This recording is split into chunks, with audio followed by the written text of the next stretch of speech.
يؤتي الحكمة من يشاء ومن يؤت الحكمة فقد أوتي خيرا كثيرا وما يذكر إلا أولو الألباب۔ ترجمہ کنز الایمان۔ اللہ حکمت دیتا ہے جسے چاہے، اور جسے حکمت ملی اسے بہت بھلائی ملی، اور نصیحت نہیں مانتے مگر عقل والے۔ الحمدللہ رب العالمین والصلاة والسلام علی سید الانبیاء والمرسلین، اما بعد فاعوذ باللہ من الشیطان الرجیم، بسم اللہ الرحمن الرحیم۔ الصلاة والسلام علیک یا رسول اللہ وعلی آلک واصحابک یا حبیب اللہ۔ الصلاة والسلام علیک یا نبی اللہ وعلی آلک واصحابک یا نور اللہ۔ نبی رحمت، شفیع امت، مالک جنت، سراپائے رحمت صلی اللہ تعالی علیہ وآلہ وسلم کا فرمان عالی شان کا مفہوم ہے کہ تم اپنی مجلسوں کو مجھ پر درود پاک پڑھ کر سجایا کرو، کیونکہ تمہارا یہ درود پاک پڑھنا بروز قیامت تمہارے لیے نور ہوگا۔ صلو علی الحبیب صلی اللہ تعالی علی محمد وعلی آلہ واصحابہ وبارک وسلم۔ علم و حکمت کے خزانوں سے مالا مال مدنی چینل کا سلسلہ اسباق تصوف، جو الحمدللہ تصوف کی تعلیمات کی مستند فراہمی کا ایک بہت پیارا ذریعہ ہے، اور دارالفتہ اہل سنت کے مفتی صاحب الحمدللہ ہمیں تصوف کی تعلیمات کے بارے میں مدنی پھول عطا فرمایا کرتے ہیں، مستند بزرگان دین کے ملفوظات سے ہمیں سکھایا کرتے ہیں، اور الحمدللہ مدنی چینل جیسی آتھینٹک سورس سے امت مسلمہ کے لیے تصوف کی تعلیمات سیکھنے کا یہ ایک بہترین ذریعہ ہے۔ اور مفتی صاحب کو میں خوش آمدید کہوں گا، اور آپ سے ایک بات یہ شیئر کروں گا۔ موضوع کے حوالے سے مفتی صاحب سے گفتگو ہو رہی تھی تو فرمانے لگے کہ سسپینس ہے، تو میرے لیے بھی سسپینس ہے، تو دیکھیں اب سسپینس ٹوٹتا ہے اور ہمیں مفتی صاحب کی طرف سے آج کیا مدنی پھول ملتے ہیں۔ چلتے ہیں سسپینس توڑنے کی طرف، اور مفتی صاحب سے آپ کی بات کرواتے ہیں بذریعہ مدنی چینل۔ اہلاً و مرحباً۔ جزاک اللہ۔ اب مفتی صاحب اب یہ سسپینس توڑ دیجئے اور بتائیے کہ کیا ٹاپک ہے، کیا سیکھیں گے ہم، اور پھر جو ہے وہ ہمیں لے کے چلیے اس سفر پر، جب ہم اسباق تصوف کے ہر ایپیسوڈ میں کوشش کرتے ہیں اپنا یہ جو ہمارا سیکھنے کا سفر ہے یہ درجہ بدرجہ بلند ہوتا رہے، منزلیں طے ہوتی رہیں۔ لبیک۔ الحمدللہ رب العالمین، والصلاة والسلام علی سید الانبیاء والمرسلین، اما بعد فاعوذ باللہ من الشیطان الرجیم، بسم اللہ الرحمن الرحیم۔ امام ابن عطا اللہ اسکندری رحمۃ اللہ تعالیٰ علیہ جی جو ملفوظات ہیں الحکم العطائیہ کتاب کے اندر، جی اس کو ہم لے کے چلتے ہیں، اور آج تو سلسلے میں ہم ایک ہی سیگمنٹ ہوگا، جی ہاں، ورنہ بعض اوقات ہم 3 سیگمنٹ بھی کرتے ہیں، ٹھیک، تو اس میں پھر اخلاقیات اور جو رذائل ہیں ان کو ہم الفابیٹک لے کے چلتے ہیں۔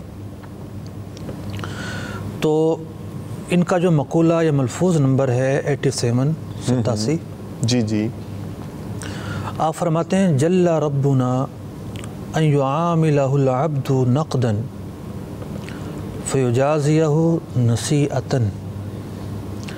بات چل رہی تھی اخلاص کی، اوکے، جس ترتیب سے ہم چل رہے ہیں تبیب الحکم کے اعتبار سے، تو چیپٹر ہے یہ اخلاص کے بارے میں، جی، کہ بندہ اللہ تبارک و تعالیٰ ہی کے لیے عمل کرے، اللہ اکبر، اس عمل کے اندر خواہشات نفسانیہ کا پہلو نہ ہو، ریاکاری کا پہلو نہ ہو، جی صرف اور صرف اللہ تبارک و تعالیٰ کی رضامندی اور خوشنودی کے لیے بندہ عمل کرے۔ ٹھیک، تو پچھلے جو ملفوظات گزرے ہیں ان کے اندر تو اخلاص کی اہمیت پر گفتگو ہوئی، جی، اب اخلاص کی جزا پر گفتگو ہوگی. اللہ اکبر. کہ اخلاص کی جزا کیا ملے گی. ٹھیک. ریوارڈ. بالکل جی. بدلہ. ماشاء اللہ. تو امام ابن عطا اللہ اسکندری رحمۃ اللہ تعالی علیہ فرماتے ہیں جی رب تعالیٰ پاک ہے اس بات سے کہ بندہ نقد معاملہ کرے اور اللہ تعالیٰ اس کا بدلہ ادھار رکھے. اللہ اکبر. اللہ تبارک و تعالیٰ تو کریم ہے. سبحان اللہ. اور کریم جو ہیں وہ جزا یا بدلہ ادھار نہیں رکھا کرتے. ٹھیک ہے. یہ ان کی شان کے خلاف ہوتا ہے.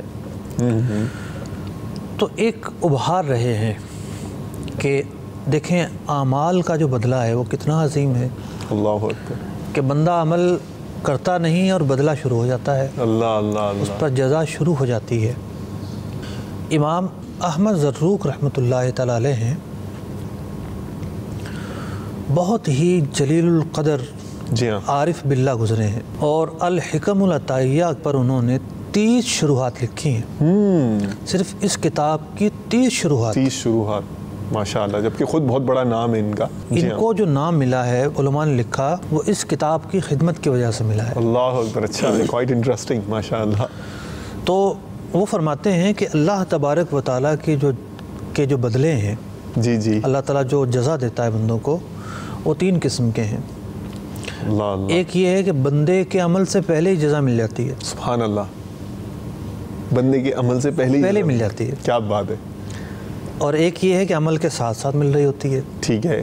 اور ایک یہ ہے کہ عمل کے بعد ملتی ہے. یہ تینوں تصورات سمجھانے پڑیں گے اس میں. یعنی اب تک ہم نے یہ تو سنا کہ جو جزا اور بدلہ ہے وہ بعد میں ملتا ہے. ٹھیک ہے. ٹھیک ہے. پہلے مل جانا یہ کیا مراد ہے. کیا مطلب ہے. کیا مراد ہے. جی ہاں. اس کی علماء نے شرح یہ بیان کی کہ بندہ جب کوئی بھی نیک کام کرتا ہے. ٹھیک ہے. اس نے اللہ کے لیے نماز پڑھی, تلاوت قرآن پاک کی, اذکار پڑھے, درود پاک پڑھے, جی جی, صدقہ جو ہے وہ دیا, حسن سلوک کے عمل پر کاربند ہوا, کوئی بھی نیکی کی. ٹھیک. اس نیکی کی پہلے تو اسے توفیق ملے گی. سبحان اللہ.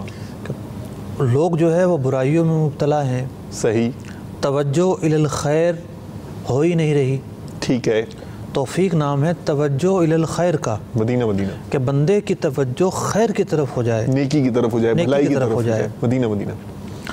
تو سب سے پہلے تو اسے توفیق ملی. ٹھیک. یہ توفیق بھی اللہ تبارک و تعالیٰ کی طرف سے ایک جزا ہے, انعام ہے, ایک بھلائی ہے. اوکے. جو اس بندے کو اس کے عمل سے پہلے دے دی گئی. بہتر. پھر عمل کر رہا ہے اور فرشتے نامہ اعمال میں ثواب لکھ رہے ہیں. سبحان اللہ. اور پھر جو دنیا کی جزائیں ہیں, دنیا میں ملنے والے انعامات ہیں, اس کی ایک طویل فہرست ہے. اللہ اکبر. اور جو بعد کی آخرت میں, مطلب کہ بعد کا جو بدلہ ہے, جزا ہے, اس سے مراد آخرت کی جزا. سبحان اللہ. آج بطور خاص جو گفتگو ہوگی جی جی, اس مقولے کے تحت جو ہم علماء اور صالحین کے اقوال ہیں وہ سنیں گے. جی. تو وہ بطور خاص اس بات پر ہے کہ اللہ تبارک و تعالی دنیا میں کس کس طرح بندے کی نیکیوں پر, اس کے نیک اعمال پر بدلے دیتا ہے, جزائیں دیتا ہے, انعامات دیتا ہے. مرحبا.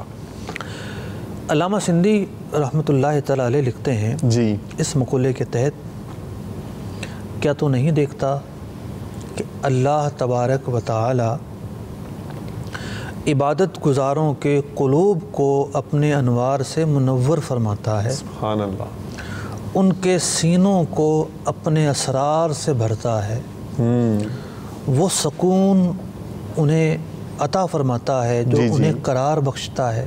سبحان اللہ. یعنی نیک لوگوں کو اللہ تبارک و تعالیٰ کی طرف سے ان کے اعمال کی جزا کے طور پر ایسا سکون دیا جاتا ہے جو انہیں قرار بخشتا ہے. یعنی وہ بے چین نہیں رہتے. اور صبر جو ہے وہ بھی سکون ہی کا ایک حصہ ہے.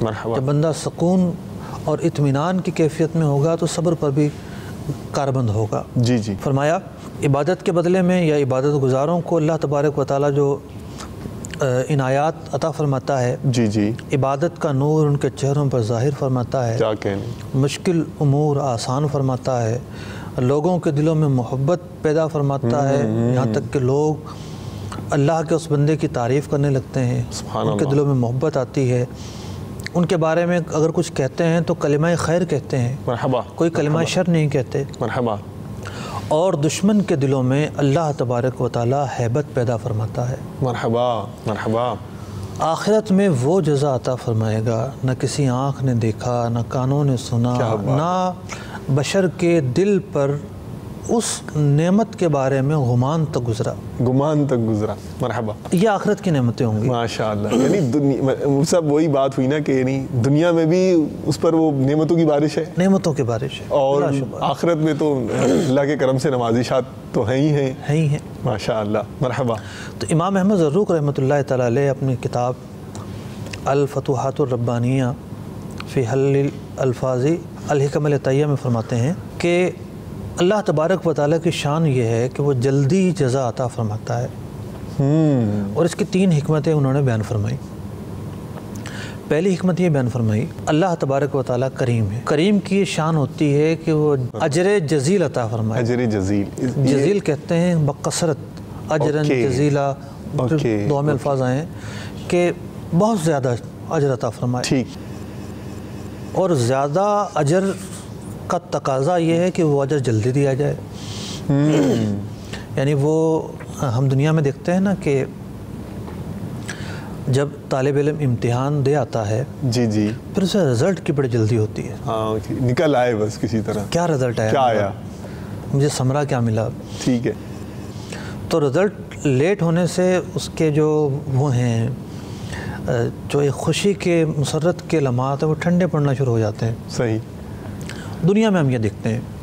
تو اللہ تبارک و تعالیٰ جو ہے، معاشی تصور بھی ہے نا مفتی صاحب کہ جو بزنس جتنا جلدی نفع دے اور جتنا زیادہ نفع دے اتنا زیادہ، یعنی آپ کے گفتگو سے یہ بات ظاہر ہو رہی ہے کہ دنیا میں یہ امور ایسے ہیں جن کو بہتر سمجھا جاتا ہے، جی ہاں، تو پھر یہ کیسے ہو سکتا ہے کہ اللہ تبارک و تعالیٰ بندے کے ساتھ، نیک بندوں کے ساتھ وہ سلوک نہ فرمائے جو بہتر ہو، مرحبا، تو بہتر سلوک ہی اللہ تبارک و تعالیٰ اپنے بندوں کے ساتھ فرماتا ہے، مرحبا، بہت خوب، تو اجر جزیل کا تقاضا یہ ہے کہ وہ اجر جلدی دیا جائے تاکہ بندے اس پر خوش ہوں، ماشاءاللہ۔ دوسری وجہ یہ ارشاد فرمائی کہ بندہ فقیر و محتاج ہے، اور فقیر و محتاج جو ہے وہ بدلے کا زیادہ مستحق ہوتا ہے، ٹھیک۔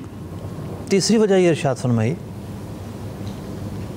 کہ اللہ تبارک و تعالیٰ کو یہ بات پسند ہے، مرحبا، بڑی پیاری اور بہت ہی خوبصورت بات ارشاد فرمائی، اللہ تبارک و تعالیٰ کو یہ بات پسند ہے کہ بندوں کے دل جی جی، سب سے زیادہ اللہ تعالیٰ کی طرف متوجہ ہوں، اللہ تعالیٰ کر دے اپنے کرم سے لوگوں کی جو مشاغل ہیں اور جو کچھ مصروفیات ہیں، اس جملے کو سامنے رکھ کے اسے پرکھیں کہ اللہ تعالیٰ کو یہ پسند ہے کہ بندے کے دل سب سے زیادہ اس کی طرف متوجہ ہوں، وہ محتاج نہیں اس بات کا، لیکن اسے یہ بات پسند ہے۔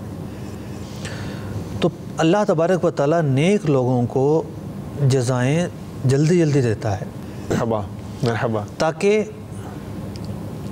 ان کی اس نیک معاملے میں اعانت ہو اور وہ مزید نیکیاں کرنا شروع کریں، مرحبا، مرحبا۔ یعنی یہ تو واقعی پورا جو کلام ہے مفتی صاحب یہ نیکیوں پر برانگیختہ کرنے والا اور جو ہے وہ رغبت اور شوق دلانے والا کلام ہے، ماشاءاللہ۔ اب علماء نے جو ہے وہ خاص طور پر صاحب ایقاظ الہمم الحکم العطیہ کی شرح ہے، اس کا نام ہے ایقاظ الہمم، آپ نے جو آخری الفاظ کہے ہیں وہ اس کا عنوان ہے، اللہ اکبر۔ ایقاظ کہتے ہیں بیداری کو، ٹھیک، اور ہمم ہمت کی جمع ہے، ہمت بیدار کرنے کا نام۔ تو عارف باللہ امام احمد بن محمد ابن عجیب الحسنی رحمۃ اللہ تعالی علیہ کی ایک شرح ہے، اس کا نام ہے ایقاظ الہمم شرح الحکم العطیہ، ٹھیک۔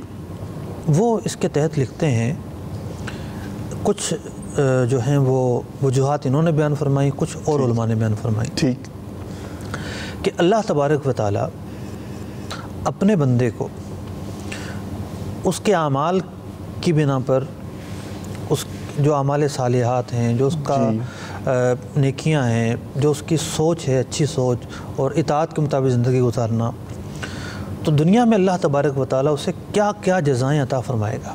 ٹھیک ہے، پہلی بات یہ ارشاد فرمائی کہ اللہ تبارک و تعالیٰ اسے نقصان سے حفاظت عطا فرماتا ہے، نقصان سے حفاظت عطا فرماتا ہے، اور اسے دنیا میں بھی فوائد ملتے ہیں، دنیا میں بھی فوائد ملتے ہیں۔ مرحبا، یعنی ماشاء اللہ، کام تو کرنا ہے اللہ تبارک و تعالیٰ کے لیے، رضا کے لیے۔ ٹھیک ہے، لیکن یہ بات اس لیے جاننا ضروری ہے کہ اللہ تبارک و تعالیٰ کی جو عطائیں ہیں بندہ ان کی معرفت حاصل کر سکے، مرحبا، اس کا دل جو نا وہ مسرت سے باغ باغ ہو کہ اللہ تبارک و تعالیٰ بندوں پر اتنا مہربان ہے، اتنی عنایتیں کرنے والا ہے۔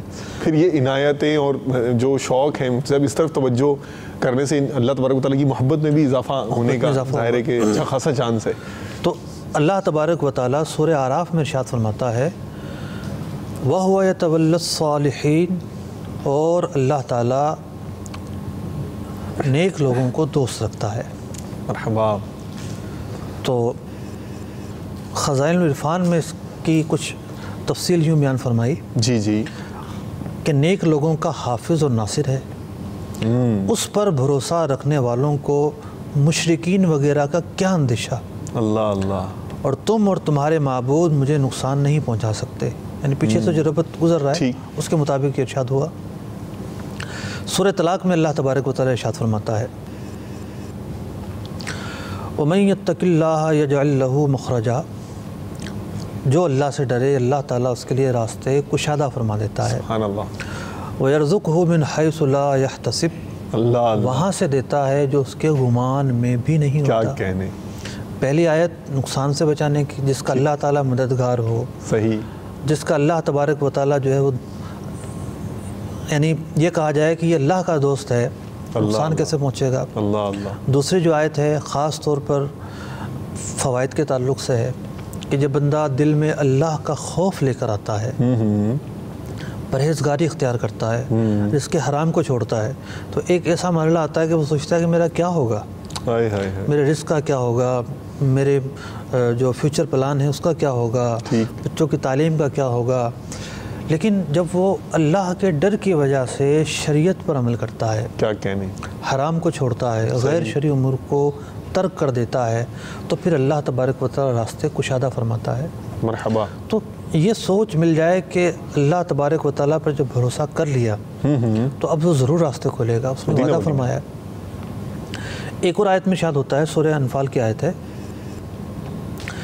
یا ایھا الذین آمنوا ان تتقوا اللہ یجعل لکم فرقانا، اے ایمان والو اگر اللہ سے ڈرو گے، اگر اللہ سے ڈرو گے تو تمہیں وہ دے گا جس سے حق کو باطل سے جدا کر لو۔ سبحان اللہ، یوں سمجھیے اس آیت مبارکہ میں وہ کچھ بیان فرما دیا جس کی کوئی انتہا نہیں ہے۔ سبحان اللہ، ہدایت مل جانا اور صحیح چیز ہی تک پہنچنا، یہ دنیا میں سب سے بڑی کامیابی ہوتی ہے۔ یعنی خدا نہ خواستہ کوئی مسلمان ہی نہ ہوتا تو ہزار اور کروڑ ہا کمالات ایک طرف اور مسلمان ہونا ایک طرف۔ سبحان اللہ، تو اللہ تبارک و تعالیٰ کی توفیق کہ اس نے مسلمان ہمیں بنایا۔ الحمدللہ۔ تو تاریخ یہ بتاتی ہے کہ مسلمان ہونے کے بعد کوئی دوبارہ کفر کی طرف نہ پلٹے، ضروری نہیں، کچھ لوگ پلٹ بھی جایا کرتے ہیں، لیکن جب بندہ نیک راستے پر عمل کرتا ہے، نیک راستے پر چلتا ہے، نیکیوں پر عمل کرتا ہے، تو اس کی غیبی مدد یہ ہوتی ہے کہ اللہ تبارک و تعالیٰ اسے وہ نور عطا فرماتا ہے۔ سبحان اللہ، مزہ آ گیا۔ مفسرین نے لکھا کہ فرقان کہتے ہیں اس نور کو جو حق اور باطل کے درمیان فرق کرنا سکھائے۔ تو فرمایا یا ایھا الذین آمنوا، اے ایمان والو، ان تتقوا اللہ، اگر تم اللہ سے ڈرو گے، یجعل لکم فرقانا، اللہ تعالیٰ تمہیں وہ نور عطا فرمائے گا کہ جس سے تم حق اور باطل کے درمیان فرق کر سکو۔ سبحان اللہ۔ مفتی صاحب ہم یہ کہہ سکتے ہیں کہ یہ پھر گویا نیکیاں کرنے میں ایک بشارت یہ بھی ہے کہ انشاءاللہ اس کا ایمان جو ہے وہ، دیکھیے فراست عطا ہوتی ہے، اللہ اللہ اللہ، ایمان بھی محفوظ ہوتا ہے۔ جی جی۔ اور کتنے ایسے گناہ ہیں جن کی نحوست ہی یہ بیان کی جاتی ہے کہ اس سے ان گناہوں سے ایمان ضائع ہونے کا اندیشہ ہے۔ اللہ اکبر۔ جیسے جو ہے وہ علماء سے نفرت کے تعلق سے یہ بیان کیا جاتا ہے ایمان ضائع ہونے کا اندیشہ ہے۔ جی جی۔ اور بھی کچھ ایسے اعمال ہیں جن کے بارے میں اس طرح کی روایتیں آتی ہیں۔ اور پھر یہ ہے کہ جو نیک اعمال ہیں اور جو پرہیزگاری ہے، فرائض پر عمل کرنا ہے، واجبات پر عمل کرنا ہے، جی جی، اس کا ثمرہ بیان کیا جا رہا ہے قرآن مجید میں۔ اس سے وہ نور ملتا ہے بندے کو جس سے حق اور باطل کے درمیان فرق کر سکتا ہے۔ مرحبا۔ پھر یہ ہے کہ اس کی زندگی شروع ہوتی ہے۔ یہ نہیں ہے کہ کوئی جوگی بن کے بیٹھ جائے اور کہے کہ جی مجھے تو وہ نور مل گیا، نہ مجھے فرض علوم سیکھنے ہیں، نہ یہ کرنا ہے اور نہ وہ کرنا ہے، میں تو سب کچھ ہوں۔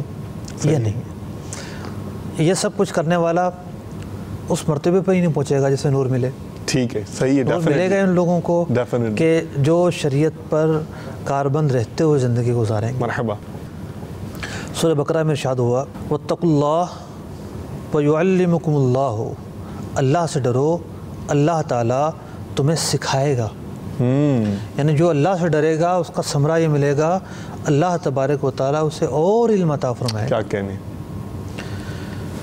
ایک اور آیت مبارکہ مرحبا۔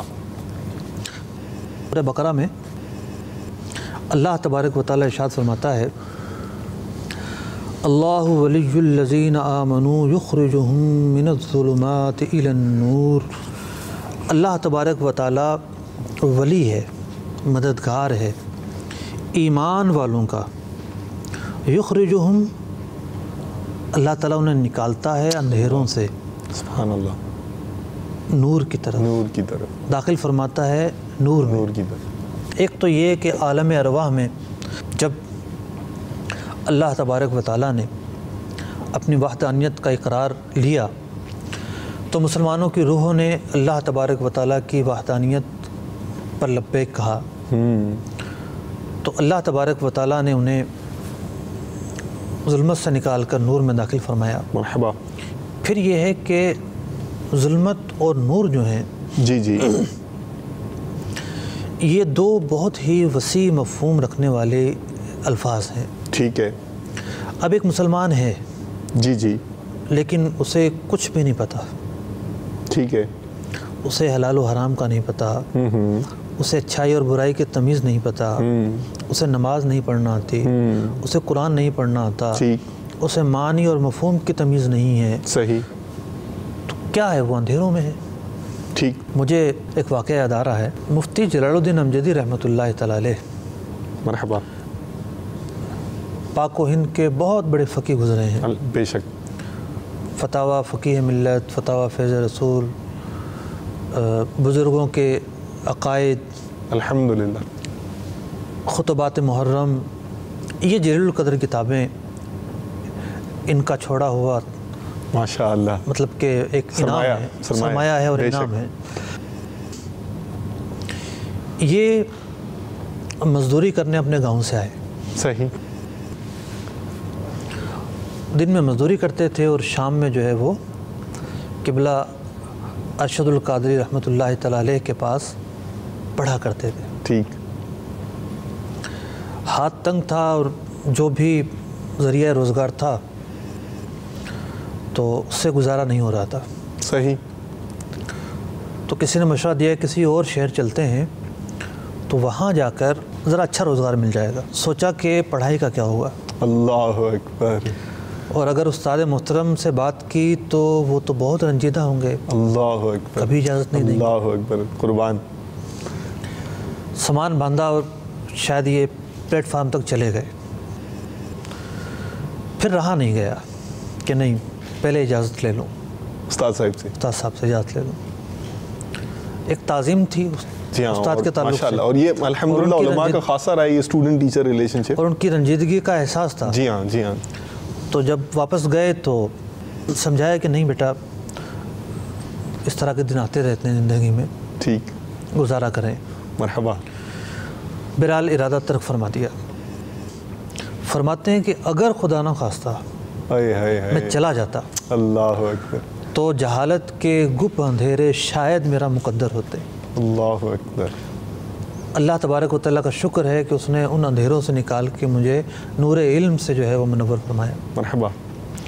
تو نور جو ہے اس کی بہت ساری اقسام ہیں. علم بھی ایک نور ہے, بے شک. تقویٰ اور پرہیزگاری بھی ایک نور ہے. جو نیک اعمال ہیں ان سے بھی ایک نور حاصل ہوتا ہے. امام جلال الدین سیوطی شافعی رحمۃ اللہ تعالی علیہ, جن کے بارے میں یہ کہا جاتا ہے کہ وہ اپنی صدی کے مجدد گزرے ہیں, مطلب کہ وہ عالم ہی نہیں ہو سکتا, مطلب ایک محاورتاً عرض کر رہا ہوں, جی جی, جس نے امام جلال الدین سیوطی رحمۃ اللہ تعالی علیہ کا نام نہ سنا ہو, بلکہ ان کی کتابیں نہ پڑھی ہوں. جی, اتنے جلیل القدر عالم. ان کی میں نے ایک کتاب پڑھی, خاص اس آیت مبارکہ پر انہوں نے ایک رسالہ تحریر فرمایا. مرحبا مرحبا. اور لکھا کہ اس آیت کے اندر وہ رموز, وہ اسرار ہیں اللہ تبارک و تعالیٰ کی طرف سے ان انعامات کا تذکرہ ہے اس آیت کے اندر کہ دل چاہتا ہے کہ بندہ لکھتا چلا جائے. سبحان اللہ. تو پھر انہوں نے فن بلاغت کے اعتبار سے, علم نحو کے اعتبار سے اس آیت کے جو کمالات ہیں, خوبیاں ہیں, اور ظاہری اعتبار سے جو ثمرات ہیں, ان سب کو لے کے پورا ایک رسالہ تحریر فرمایا. اتنی پیاری آیت اور اللہ تبارک و تعالیٰ کا اتنا فضل کہ جو لوگ نیک راستے پر چلتے ہیں اللہ تبارک و تعالیٰ انہیں اندھیرے سے نکال کر اجالوں کی طرف لے جاتا ہے. کیا بات ہے. دعوت اسلامی کے ماحول میں آپ دیکھیے, سبحان اللہ, مطلب نہ شاید آپ کا جو ہے بیک گراؤنڈ مذہبی ہو, نہ میرا بیک گراؤنڈ کوئی مذہبی رہا. میرے ماں باپ بھی سادے سے لوگ تھے, صحیح, آپ کا تو مجھے پتہ نہیں ہے. علماء فضلہ ہوں یا تھے کوئی ایسے, نہیں ماضی میں رہا ہے, ماضی میں جی, پس منظر بزرگوں میں رہا ہے. آپ تو شاید سادات سے ہیں, تو آپ کی تو ایک الگ فضیلت ہے. ہمارے آباء و اجداد کا رشتہ جا کر انڈیا سے ملتا ہے. لیکن دعوت اسلامی نے جو ہے وہ کتنوں کو ایک جہالت سے نکالا, الحمدللہ, ڈیفینیٹلی, بدعمالیوں سے نکالا. جی جی, مطلب مسجد کا جنہوں نے رخ نہیں کیا تھا کبھی, انہیں مسجد میں لا کے کھڑا کیا. شرابی تھے اور نہ جانے کیسے کیسے واقعی گناہوں میں ڈوبے ہوئے تھے. شرابی ہونا اتنا ایسا عیب ہے کہ جو بہت ساری برائیوں کا سرچشمہ ہے. صحیح, یعنی جس کو شراب کی لت پڑ جائے, جی جی, پھر تو سارے اخلاقیات ایک طرف ہو دیتا ہے. وہ صحیح, اخلاقیات کا تو پھر جنازہ نکل جاتا ہے.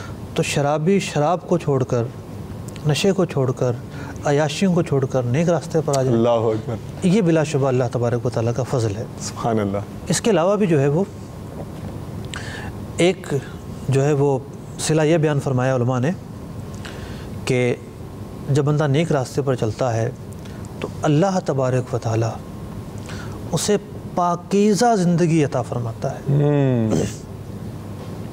یعنی ہر شخص فیوچر پلان کے متعلق جو ہے نا وہ بڑا ہی فکر مند ہوتا ہے, کیا ہوگا, زندگی کیسے گزرے گی, زندگی میں کیا ہوگا. زندگی میں جب ہم اپنے جو ہے وہ ارد گرد دیکھتے ہیں تو بہت سارے پیچ و خم آتے ہیں. صحیح, بہت سارے اتار چڑھاؤ, طرح طرح کی آزمائشیں لوگوں میں دیکھنے کو ملتی ہیں. جی جی. قرآن مجید فرقان حمید کی آیت میں کیا ارشاد ہوتا ہے؟ سورہ نحل. لبیک. ارشاد فرمایا, مرد و عورت میں سے جو کوئی شخص نیک عمل کرے, ذرا حال یہ کہ وہ ایمان والا ہے, تو ہم اسے پاکیزہ زندگی دیتے ہیں. سبحان اللہ. اور کنز الایمان میں ترجمہ اس کا یہ کیا, ہم اسے اچھی زندگی جلائیں گے. اللہ اکبر. وَلَنَجْزِيَنَّهُمْ أَجْرَهُمْ بِأَحْسَنِ مَا كَانُوا يَعْمَلُونَ, اور جو کچھ وہ عمل کر رہے ہیں ان کے عمل سے بڑھ کر انہیں جزا دی جائے گی. مرحبا مرحبا. تو نیک اعمال کا اجر اللہ تبارک و تعالیٰ دنیا میں ایک یہ بھی دیتا ہے کہ پاکیزہ زندگی عطا فرماتا ہے. ماشاء اللہ. مرحبا. کتنا بڑا انعام ہے پاکیزہ زندگی کا مل جانا. اور بہت ساری مطلب کہ برکتیں ہیں اور نوٹ کی ہوئی ہیں میں نے، ایک برکت حدیث مبارکہ سے جی جی فرمایا گیا صنائع المعروف تقی مصارع السوء، جو بندے کا حسن سلوک ہے، خیر خواہی ہے، خاص طور پر لوگوں کے کام آنا، برے خاتمے سے بچاتی ہے، مرحبا، والآفاتی آفات سے بچاتی ہے، والہلاکاتی ہلاکتوں سے بچاتی ہے۔ کیا کہنا؟ فرمایا کنز العمال کی حدیث مبارکہ ہے وَأَهْلُ الْمَعْرُوفِ فِي الدُّنْيَا هُمْ أَهْلُ الْمَعْرُوفِ فِي الْآخِرَةِ، جو دنیا میں نیک ہوں گے، معروف اچھے مشہور ہوں گے، اللہ کے نزدیک بھی دنیا میں جو اچھے ہوں گے تو وہ آخرت میں بھی اچھے ہوں گے، سبحان اللہ، اور آخرت میں بھی اہل معروف ہوں گے۔ تو اس حدیث مبارکہ نے اللہ تبارک و تعالیٰ بندے کی نیکیوں پر جو جزائیں عطا فرماتا ہے بڑی تفصیل سے بیان کیا۔ اللہ تعالیٰ اپنے نیک بندے کو یہ جزا دیتا ہے کہ برے خاتمے سے بچاتا ہے، ماشاء اللہ، آفات سے بچاتا ہے، مرحبا، جو ہلاکتیں ہیں ان سے بچاتا ہے۔ کتنی جزائیں بندے کو ملیں۔ بے شک بے شک، اور یہ سب یوں سمجھ لیں یہ پسندیدہ ترین ٹاپکس میں سے نا یہ ہے۔ بعض اوقات اس طرح کی مس پرسیپشن ہو جاتی ہے کہ آزمائشیں اور اللہ والوں پر آنے والی جو وہ ہیں امتحانات ہیں وہ اپنی جگہ پر ہیں، مگر ایک عام آدمی کو نہ جانے کیوں ایسا محسوس ہوتا ہے جب یعنی انفرادی کوششیں یا ملاقاتوں کا وقت ہوتا ہے کہ وہ اس کو شیطان نے وسوسہ ڈالا ہوتا ہے کہ یہ کر لوں گا تو یہ ہو جائے، یہ کر لوں گا یہ ہو جائے۔ تو بالفرض اگر آزمائش آئی بھی ہے تو اس کا رزلٹ جو ہوتا ہے وہ یہی سب امید کریں گے کہ اچھا ہی ہوتا ہے، اور جو یہ برکات ہیں اگر اللہ کی رضا کے لیے کرے گا تو انشاءاللہ اللہ کے کرم سے۔ دیکھیں باب ہی اخلاص کا چل رہا ہے، یعنی عمل جو کرنا ہے وہ اللہ تعالیٰ کے لیے کرنا ہے، ٹھیک ہے، اور عمل کرنا ہے ہمیشگی کے ساتھ، مدینہ یہ نہیں کہ جب مصیبتیں آئیں تو کرنا شروع کر دیا، نماز شروع کر دی، صحیح، جب ریلیکس ہوا تو پھر سب کچھ بول بال کے غفلت میں مبتلا ہو گیا۔ ٹھیک، ایک تو یہ کہ عمل کرنا ہے اللہ تعالیٰ کے لیے، رضا کے لیے، اس لیے نہیں کہ مجھے دنیا میں یہ چیزیں حاصل ہوں گی، یہ فوائد حاصل ہوں گے، نہیں، اللہ تبارک و تعالیٰ کی رضامندی کے لیے۔ ٹھیک، نماز پڑھنے کا اللہ تعالیٰ نے حکم دیا تو نماز پڑھنے میں اللہ تعالیٰ کی اطاعت ہے، صحیح، یعنی ہم دنیا میں دیکھتے ہیں کہ ایک افسر جو ہے وہ کہتا ہے کہ یہ کام کرو، صحیح، اور بندہ یہ سوچے کہ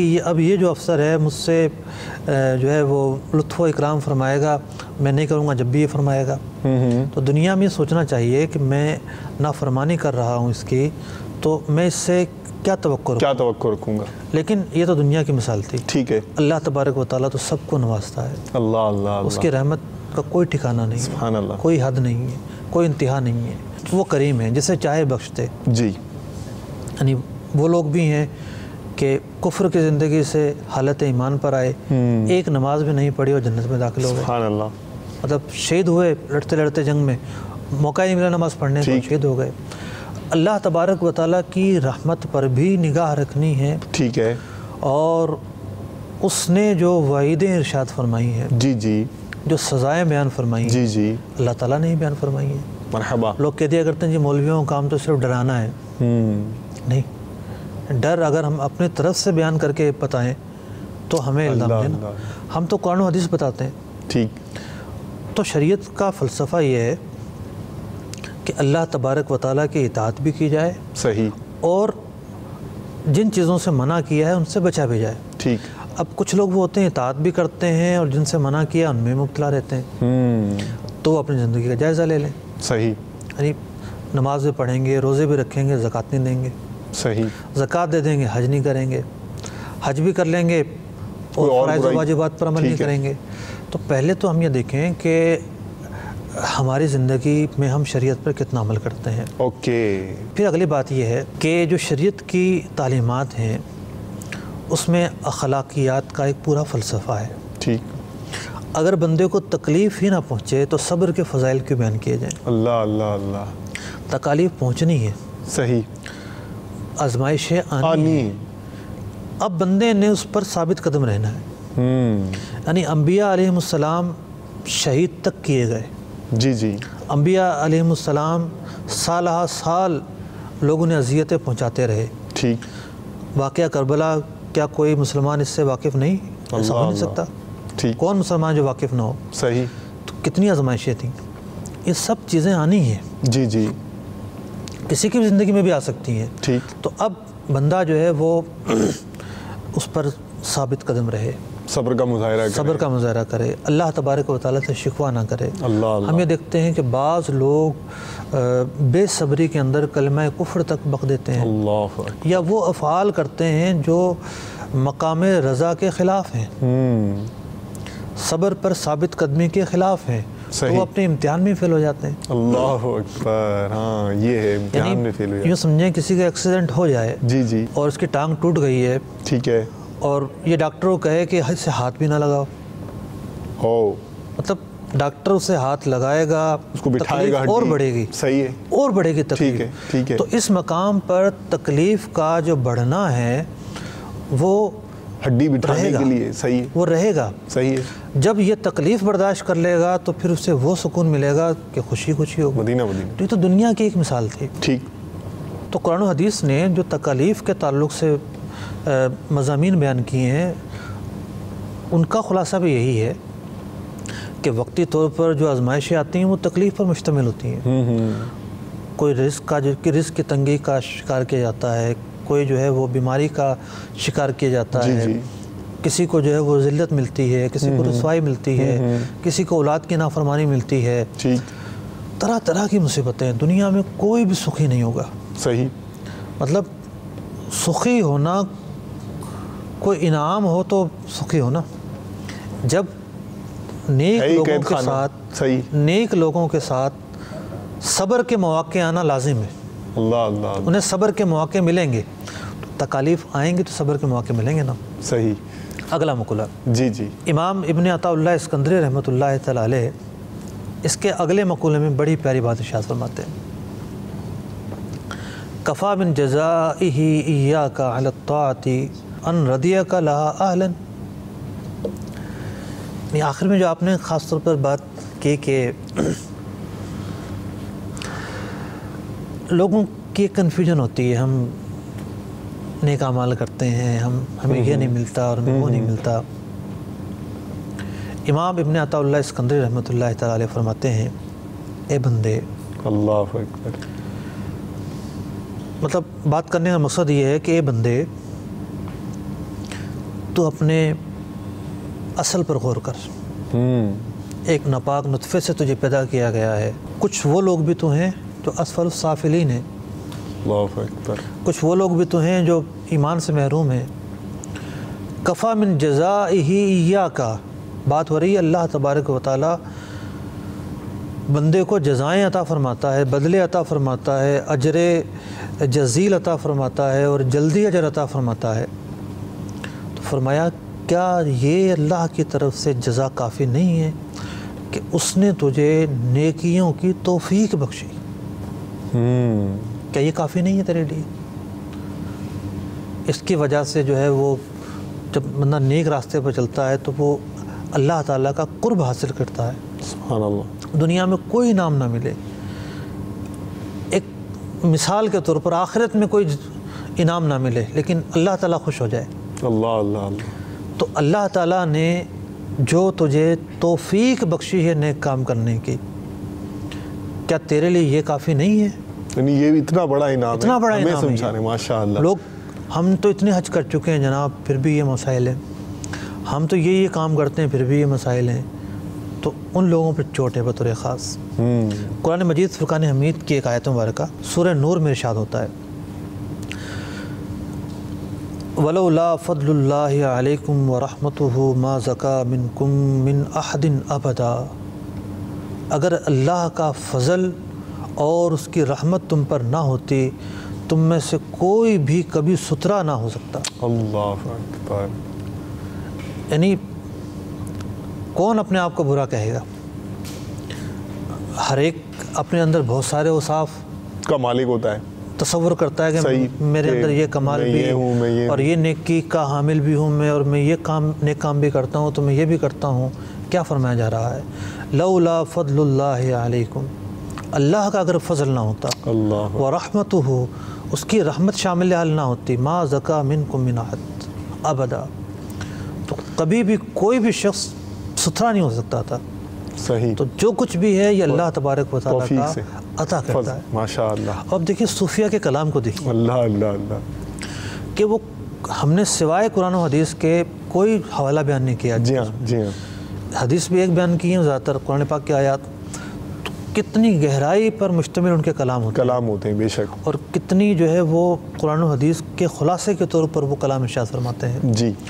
تو یہاں مفتی صاحب اگر ذرا یہ مدنی پھول پہ ارشاد فرماتے ہیں بعض ہوتے ہیں اس طرح کے جو تصوف اور دیگر اس طرح کی جو ہے نا الفاظ استعمال کر کے وہ نہ جانے کہاں کی جو ہے وہ کیسی باتیں کرتے رہتے ہیں اور پھر اس سے شاید ایک تعداد ہوتی ہے کہ وہ جو ہے نا نام تصوف کا ہے یا کوئی اور ہے اور وہ پتہ نہیں کیسی سن کے وہ مسمرائز ہو جاتی ہے اور غالباً پتہ نہیں ہپناٹائز ہو جاتی ہے مرعوب ہو جاتی ہے اور بعض اللہ بعض اوقات تو ایسا ہو جاتا ہے ان کے ساتھ کہ کوئی ایسا سودا بیچ دیتا ہے ان کو کہ ایمان شاید خطرے میں پڑ جاتا ہو.